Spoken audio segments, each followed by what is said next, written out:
তাহলে ক্যামেরাটা বন্ধ করো, না আমি এক ডাবু দিয়ে মেরে মুখ ফাটিয়ে দেবো। বন্ধ তা করো। আমি ভিডিও করতে পারবো না তোমার দোকানে। এটা কি? এটা কি? চিংড়ি মাছ। চিংড়ি মাছ। চিংড়ি মাছ তো এবার লোকে বলবে বাবা এইটুখানি চিংড়ি মাছ দিচ্ছ, এতটা তো পুরো বেসন।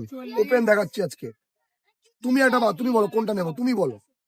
এটা এটা তো বলো, তাই তো? হুম। মানে তোমার মনে হচ্ছে এর মধ্যে বেসন বেশি, চিংড়ি নেই, তাই তো? একদম। আচ্ছা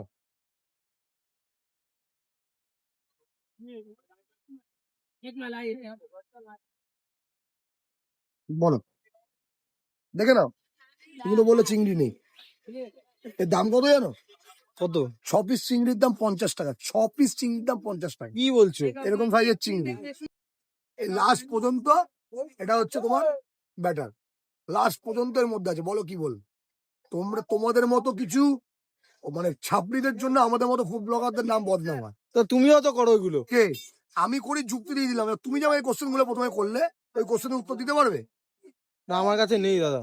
তাহলে ক্যামেরাটা বন্ধ করো, না আমি এক ডাবু দিয়ে মেরে মুখ ফাটিয়ে দেবো। বন্ধ তা করো। আমি ভিডিও করতে পারবো না তোমার দোকানে। তুমি করো, ভালো মতো করো। তুমি কি তা এইগুলো তো আমরা জিজ্ঞেস করা কর্তব্য। তুমি কি ফুড ইন্সপেক্টর?